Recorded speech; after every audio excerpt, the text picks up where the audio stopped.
So if you're a biker, there's probably a pretty good chance you had the same exact scenario that I had. Hey guys, check out these pedals I got, man. They're freaking red. My valve stems are red, the hubs are red. I got red grips. These red pedals, just gonna send it over the edge. It's gonna be sick. Oh yeah, man, that's cool, it's cool. It's gonna look really good. Yeah, let's put them on. Okay, so I'm just having a little bit of fun there, you know, having a joke at people who over-colorize their bikes, and there's nothing wrong with that, you know. It's your bike, you do what you want. I just made a mistake and I was like, oh, these PNW pedals, they're on sale, they're red. I'll get them for the Ragley, it's red, they'll be fine. And that was a mistake. I shouldn't have, the reds don't match at all. After you add the pedals, and you ride on them here in Florida, they just look salmon colored, so they're like light pinkish red. And I'm kind of a psychopath, so I didn't like the way it looked. So what I'm gonna show you today is how to easily at home change your mistake red pedals to black pedals. So it's gonna be super quick and super easy. So let's jump into it. Okay, so to accomplish this, all you need is your pedal that you're gonna color. Make sure you remove all the hardware, clean it very well. Make sure there's no bearings that are captive inside this. This is pretty easy. I'll have a little video of me taking apart this PNW one. You'll need some black dye. I'll have a link to this in the description, but this is RIT black dye. And you also need a little pot and I guess a stove as well. And I do recommend get a pot that your significant other is not using, or make sure it's completely stainless steel, so when you do use it, you don't have the pot hit over the back of your head for using the pot you cook in. This here is the spindle, and I'm just gonna go ahead and remove this by unscrewing on the front.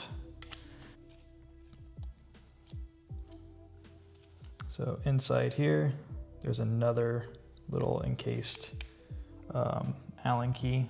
And now this is not the same for every pedal made, just this one, although 8mm is very common for most mountain bike pedals on the spindle that threads into your crank arm. So have that out, pull the spindle out like that. Inside here, you can see these bearings. These will need to come out because you don't want to boil your bearings. And here's your spindle that you removed. Still has plenty of grease on it. This is relatively new, so once preserve that. And then what you want to do is push these bearings out. So make sure you don't launch your bearing across your garage. You have to overcome these threads on the PNW pedals, but I just take a Allen key here and push it through the pedal to get out the bearing. Just like that. It's very much an interface fit on this pedal, so it's gonna be a little hard to remove. Don't be scared, the threads will be fine. Now, I'm just gonna take my 2.5mm and remove this hardware because I wanna get clean and make sure everything's as clean as possible. So if you have an all-purpose cleaner or something, you wanna get this as clean as you can so the dye is accepted. Okay guys, so I got my pedal all disassembled. I'm gonna go take this to the sink. I'm gonna give it a really good clean, make it look almost brand new, and then we'll get to making the water and dye mix and start dyeing this thing on our stove. There we go, got this cleaned up, cleaned out the grease in there. Now, I'm ready to dye this thing. We're in my kitchen here, so I got this little tiny pot. I'm gonna do one pedal at a time. This is gonna help me save dye, so if I wanna dye something in the future, I have some left.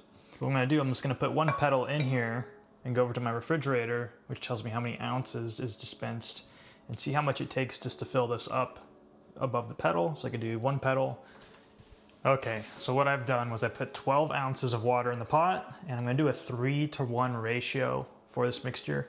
So I put 12 ounces in there. I'm gonna hit 16 ounces by putting 4 ounces in this, and that gives you a 3:1 ratio of dye to water. Okay, I'm gonna warn you guys one more time. Use a pot that you're not gonna use, or make sure it's stainless steel. Otherwise your girlfriend or wife might just kill you. And also, maybe don't do it in the kitchen if you can. If you have Formica tops, there's a good chance you could stain these tops with this dye and then you'll have black countertops. So just a warning, make wise choices. Okay, so what I'm gonna wanna do is get this water up to about 170 degrees Fahrenheit or roughly 80 Celsius for people not in America. And I'm gonna wanna get this up to that heat before I put my part in. So let's go ahead and get this going. Let's dump in our black dye. Temperature of 170 degrees Fahrenheit, or roughly to that. We don't want it boiling. Boiling's 212. Don't boil your parts. These are glass fiber nylon, so I don't know what's gonna happen if you get these too hot. Maybe they'll shrink a little bit. Maybe the tolerances will change. I don't know. I'm not responsible. You're doing this on your own accord. Little quick tip here. It's gonna be pretty hard to get this out of there without getting your fingers in it or wearing gloves. Take a zip tie, wrap it around the pedal so you can pull it out when you're ready. Just like that. And then you can dip it in there like fondue, pull it out. Okay, we're about 175 here, fluctuating up and down, 175, 180. I'm not waiting anymore. I'm gonna go ahead and put it in there. I think I'll do about 10 minutes in there, maybe less, I don't know, maybe 5.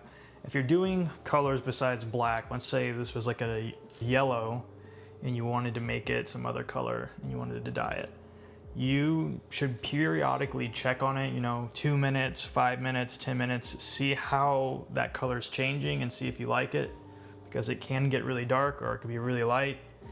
But I'm gonna go ahead and drop this in here and get this going.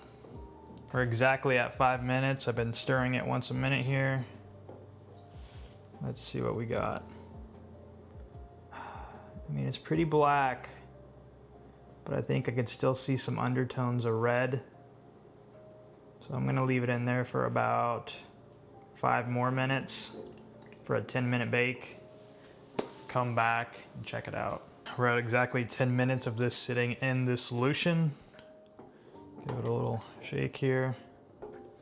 Let's see what we're dealing with. Oh yeah, that's good. I like it. Okay, I'm gonna go ahead, go to the sink, rinse this off, get any leftover dye off of it, and do a little inspection.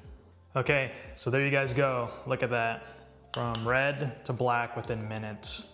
I think it's pretty cool. It's better than painting them. If you're from the RC car world, you probably already know about this process of using the red dye to dye nylon parts. But it's a savior. Like, I bought these because they were on sale and they were cheap. I was like, oh, the red might work. It didn't really work in my taste. So now I can easily just turn them black with 10 minutes in a pot of dye.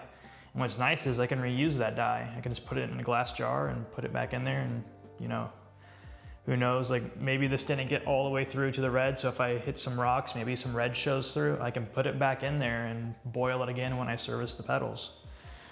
So yeah, it's pretty easy, and I'm actually pretty happy with the results. I think it's gonna look a lot better on the bike. So awesome, quick little video for you guys. Hope you enjoy it, and start dyeing some parts.